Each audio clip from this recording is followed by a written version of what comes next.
So my name's Paul Robinson, known as LUAP, and I'm the artist that creates Pink Bear paintings. I've been creating the Pink Bear now for 12 years, and it came out of a session of cognitive behavioural therapy. I grew up in a town called Grimsby, up north, so a northerner. Went to Canterbury for university. I've been in London now for 18 years. I grew up in a fishing town. Well, it's not a fishing town anymore, but it was, so it's a coastal town. A bit dilapidated in some places, but then also really nice greenery, and some places feel quite open, so it's kind of quite mixed. Okay. Some bits of childhood were tough growing up, and then I never felt like I didn't have anything. It was all kind of quite supportive, so it was a good place to grow up. My family wasn't necessarily creative, but they had creativity within them. Like my dad is really good at drawing and is doing sculpture and stuff nowadays, but he didn't necessarily do it as a job because he needed to put food on the table. But he was creative, and he could do photoreal drawing, and now he's making like life-size sculptures. We were kind of encouraged as kids to kind of do whatever we wanted. We didn't really weren't held back and told we can't do something, because it might not be a job at the end of it. We were kind of just supported to get on with stuff we enjoyed, as long as we had some kind of fallback plan, because obviously they knew that we'd need to kind of pay for things. I thought the teachers at school were really encouraging, but I think maybe that's because I was a bit nerdy at school. I was like top of top class for everything, and it was quite a rough school. I remember like someone coming in with a flick knife one day and like cutting my lip, so it was like that was the kind of vibe that the school was. But it's like if you pushed yourself, which I did, then you could get somewhere. And I think the teachers, like my art teacher I'm still in touch with now, I kind of enjoyed being creative all through school. I've got early memories of when I was in the infants and infant school, and I remember like making sand pits, but it was always like trying to make them more extravagant. Or I think in year 5 we had a project to build stars for Christmas, and I remember mine growing to this like huge star. I remember another one making a life-size Anubis, like we did Egyptian history. I wanted to put PVC glue all over it to make it shiny. It was like, don't do that. So basically you had this like GIMP looking Anubis figure when I was like 9. It was probably a bit out there. Looking back, I kind of get why the tutor was like, no, but I kind of had this idea that I wanted to go for it, and then just did it. Because I remember at school I wasn't unpopular, but I wasn't popular. And I remember creating some paintings, and it kind of got me a few more friends. So I kind of liked that it kind of bridged gaps with people. And that's kind of, I guess, what took me down that route, because it was kind of, I guess it was the friendship and connections that came out of it.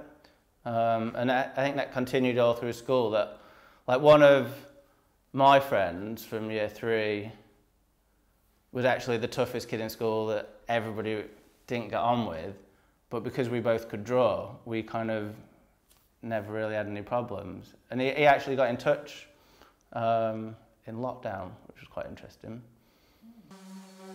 So then I did foundation course in Grimsby, did photography, A-level as well, fine art, design and technology, so I actually got top 10 in the country for that.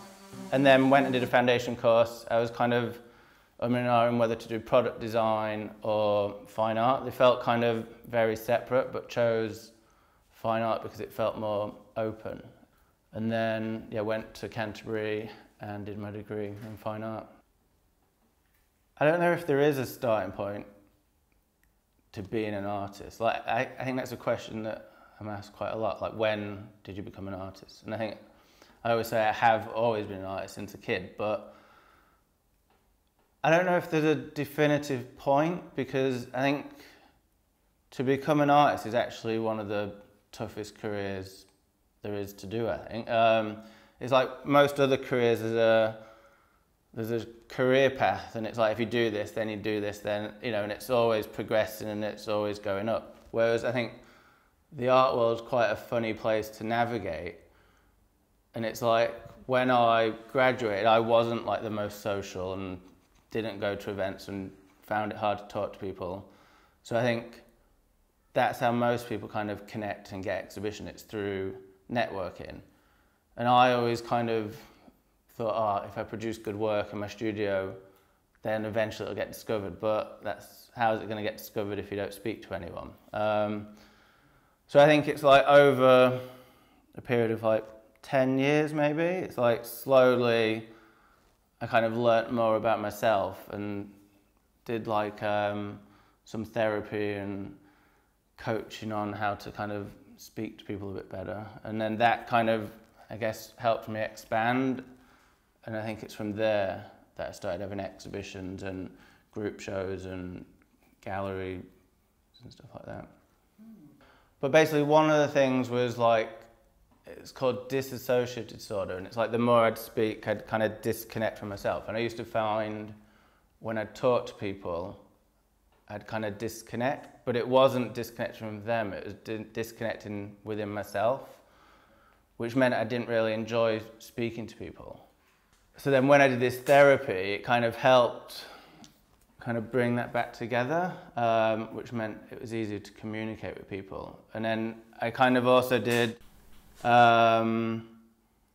was like CBT hypnotherapy, and again that was more about networking. It was like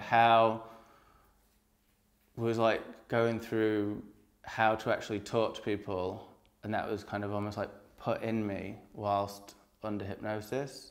So I did, I think, about 6 or 7 sessions of that, and it was all about like confidence building and kind of the ability to speak in public spaces, even like going up to people that I'd never met. I always found that really awkward. So it just helped with all of that, because I knew if I didn't do it, my art career wouldn't go anywhere, and neither would any other aspect of my life. I'd kind of just be like stuck in a box. Yeah, I'd been making work the whole time, and kind of building the technique and having to work. So I had another career as a creative director in advertising, which required lots of speaking. So again, it's like I had to do that to keep that going. It was, you know, if I think 10 years ago, I was like working 9 to 5, then go to the gym, then cook, then be in the studio till like 2 or 3 in the morning, and then do it all again. And it was like the only way I could keep everything moving forward. So my work hasn't always been the pink bear. I used to make paintings of dying trees. I called them lone soldiers, and it was about trees cut off and disconnected from the world, and it's kind of how I felt at the time. And there'd be, you know, tall decaying trees. I remember photographing them all over, and I was just kind of capturing it, kind of captured the mood I was feeling. It was about the feeling that I had inside, and it was this disassociation with the world. All the trees were never really the tree I wanted to be, and that was something that I explored when I was doing therapy. So we talked about the tree that I actually visualized myself as at the time, and the tree that I wanted to be. And in the therapy we talked about how I could grow into this tree that I wanted to be and what that might look like. So as part of that, we explored happy memories and how to kind of get to this tree. And through that, that's when I kind of reconnected with the pink bear. It was a memory from my childhood. And we actually looked at, within the therapy, how it would look to place the pink bear within the tree. And that's where the pink bear came from. So I got a costume made.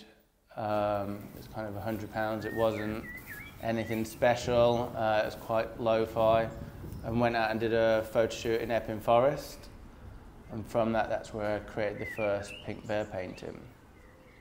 It wasn't a gimmick. It was kind of it was like a second skin. So I actually wore the costume a few times to go out and kind of almost felt concealed and could be someone that I wasn't really. It was like I was much more outgoing. I actually ended up on stage in a nightclub dressed as the Pink Bear once, like dancing. And I definitely wouldn't do that myself. So it kind of allowed me to just connect with people, and that's something that the project's been about, it's connection. But the bear has transformed. It's now become almost like this positive light, and it kind of allows me to explore different aspects of like my unconscious within the reality of the Pink Bear. So these recent paintings are from a trip to Mongolia, where I had to learn to ride a horse to actually do the trip, and I'd always had a fear of horses. So to spend 2 weeks on one was difficult. Especially in the Mongolian wilderness, was kind of like, you know, traversing like hills and mountains and rocky terrains and through rivers, and everyone else on the trip was like, you know, professional rider, so it was hard. But that's kind of the challenge of making the artwork. So I like to push myself to extreme lengths to create the work. And then once I've created the photography, which is kind of the starting point for my imagery, I then create paintings of them. So it's kind of merging abstract mark making, and again it's like layering of memories. So we've got the wallpaper textures within the work, and then the mark making, which is inspired by Japanese woodblock printing and calligraphy from the East. And then that's layered with the photorealistic painting over the top.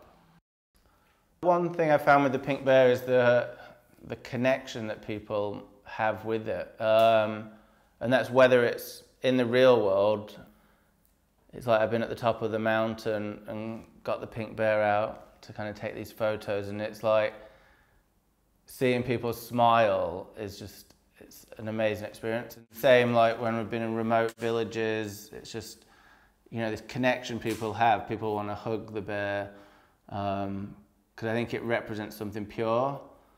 And when I had an exhibition on Bond Street, even if the paintings represented something sad, like there was a painting of a bear sat on a rock in this black space, people found that it was like a bridge to connection, and you know, they found something within the work that resonated. So you get people come in sad but leave happy because the work's transformed how they felt that day.